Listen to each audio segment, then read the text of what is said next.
Narito ang isang eksposisyon na nagpapakita na ang espiritu ay apoy gamit ang mga ebidensya mula sa mga banal na kasulatan, mga propeta, mga siyentipiko, at mga published books. Use mga ebidensya mula sa mga banal na kasulatan, lumang tipan. What awit 50 throws? Ang aming Diyos ay darating at hindi tatahimik, isang apoy na mamumugnaw sa harap niya at magiging totoong malaking bagyo sa palibot niya. Dos Exodo 3:4.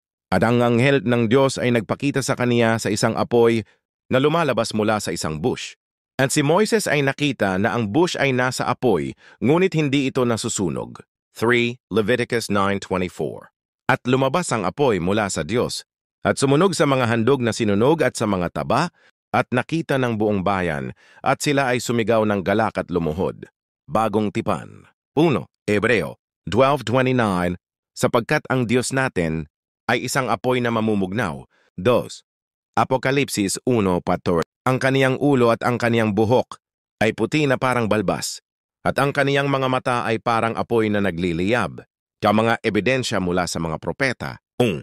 Isaiah 29:6. Siya ay dadalawin ng Panginoon ng mga hukbo sa pamamagitan ng kulog, at ng lindol at ng malaking kaingay, ng ipo-ipo at bagyo, at ng liyab ng mamumugnaw na apoy. 2 Isaiah 30:27. Narito, ang pangalan ng Panginoon ay magmumula sa malayo na nagniningas ng kaniyang galit at nasa umiilang lang na salimuot na usok. Ang kaniyang mga labi ay puno ng pagkagalit at ang kaniyang dila ay gaya ng mamumugnaw na apoy. Mga ebidensya mula sa mga siyentipiko. 1. Ang apoy bilang simbolo ng enerhiya. Ang apoy ay isang simbolo ng enerhiya at init na mga katangian na nagpapakita ng Espiritu ng Diyos. 2. Ang apoy bilang simbolo ng pagbabago. Ang apoy ay isang simbolo ng pagbabago at paglilinis na mga katangian na nagpapakita ng Espiritu ng Diyos. Siya mga ebidensya mula sa mga published books. 1 At the Fire of God. Ni Dr. Benny Hinn, ang libro na ito ay nagpapakita ng kapangyarihan ng apoy ng Diyos sa mga buhay ng mga tao. 2. The Spirit of Fire ni Dr. Francis MacNutt. Ang libro na ito ay nagpapakita ng kahalagahan ng apoy ng Espiritu Santo sa mga buhay ng mga Kristiyano. Mga ebidensya mula sa agham. 1. Ang plasma bilang simbolo ng apoy. Ang plasma ay isang estado ng materya na nagpapakita ng mga katangian ng apoy tulad ng init at enerhiya. 2. Ang quantum mechanics bilang simbolo ng pagbabago.